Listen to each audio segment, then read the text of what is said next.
Fala pessoal, olha só, eu fiz uma reflexão aqui e queria que vocês fizessem também sobre a real situação em que nós nos encontramos nesse nosso país Brasil. Olha só, de fato, o que está acontecendo com o Brasil, hein, gente? É uma disputa política? Há um exagero nesse isolamento? Ou é simplesmente a hipocrisia dos que trabalham diuturnamente para acabar com o governo, mesmo que isso signifique acabar com o país? Afinal de contas, esses políticos, esses famosos, essa mídia podre que mete o pau no governo, se tivesse tanta preocupação assim com a população, estaria doando pelo menos 50% das verbas para ajudar as pessoas mais necessitadas. E digo mais, esses políticos estão indo contra qualquer ação ou inércia do governo. Eles não têm interesse por trás? Você já parou para pensar? Que a grande maioria é de partidos de esquerda e alguns deles, governos, por exemplo, de grandes estados como São Paulo, como Rio de Janeiro, são concorrentes direto desse atual presidente na próxima eleição? Pessoal, vamos acordar. Entenda que os especialistas divergem entre si. E aí a gente percebe que na mídia umas pessoas só defendem um lado, outras defendem outros e não consegue balancear esse pensamento divergente entre os especialistas. Por exemplo, alguns infectologistas eles defendem o tal do isolamento vertical. É aquele isolamento em vez de mandar todo mundo para casa, fechar escolas, fechar empresas. Por que não só isolar as pessoas mais vulneráveis e aquelas pessoas que estão ali em contato direto com essas pessoas mais vulneráveis? Segundo esse especialista, a taxa de complicação e mortes é bem maior em alguns grupos, como os indivíduos acima de 60, portadores de diabetes, portadores de hipertensão e doenças cardíacas e pulmonares. Segundo esses infectologistas que defendem o isolamento vertical, os indivíduos de 20, 30, 40 e 50 anos, se eles saíssem de casa, invariavelmente eles se infectariam com o coronavírus.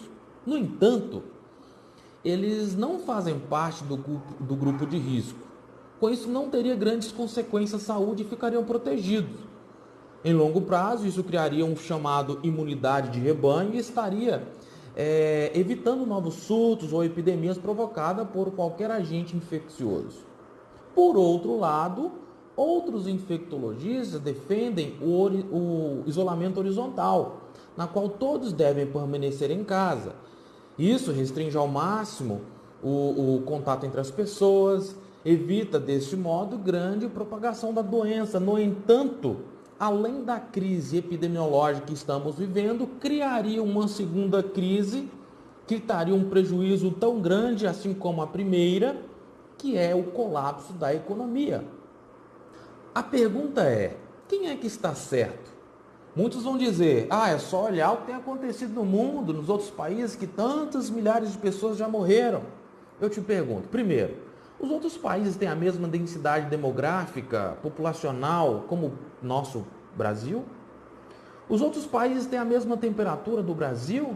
Já que, segundo os infectologistas, o frio pode piorar a transmissão. O Covid-19, por exemplo, ele vem se espalhando principalmente nos países do hemisfério norte, que atualmente está no inverno.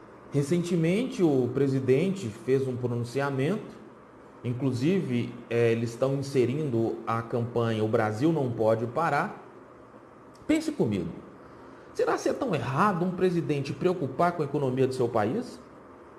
Será que é tão errado o presidente preocupar com um cidadão pobre que vai ter que ficar em casa, porém esse cidadão pobre não tem reserva alimentar, não tem reserva financeira? Será que é errado o governo preocupar que esses brasileiros pobres podem perder seu carro, seu carrinho, sua casa confiscado pelo banco? Será que é tão errado o governo preocupar com a família que não tem alimento? Com a família pobre que vai ter os seus boletos atrasados, ou seja, sua vida vai transformar em uma bola de neve? Se essa mídia, gente, podre fosse justa, da mesma maneira veemente que eles batem no governo, eles também deveriam de forma veemente elogiar os acertos. Por exemplo, o governo recentemente, essa semana, contra o coronavírus, ele prevê uma injeção de mais de 147 bilhões na economia. Me responda, pessoal, sem hipocrisia. Será que se você não tivesse como sustentar a sua família nesse isolamento, você também não estaria defendendo a volta ao trabalho com os cuidados devidos? Lembre de um detalhe: os governos atuantes e os não atuantes não dependem de nenhum trabalho para viver. Suas despesas serão pagas por nós, independente de qualquer crise. E digo mais, esse governo atual, que o pessoal tanto bate nele, ele se elegeu de forma democrática, contra tudo, contra todos, apenas com o povo. Você acha mesmo que essa corda de político corrupto que saiu recentemente, sem acreditar que isso seria possível, vai aceitar de mão beijada essa derrota? Jamais, gravem isso, jamais. Vão pegar, se preciso, em armas para derrubar o governo. Este é o único governo da história do país que está rodeado de profissionais técnicos na busca de tornar o Brasil uma grande nação. Para terminar esse áudio, para não ficar muito longo esse vídeo, finalizo com duas frases. A primeira: não fale em crise, trabalhe mais. Não fale em falta de tempo, organize-se e lembre-se, só fracassa quem desiste. A segunda frase: o problema do mundo é que os tolos e fanáticos estão cheios de convicções, enquanto os sábios estão sempre com dúvidas. Um abraço, até a próxima.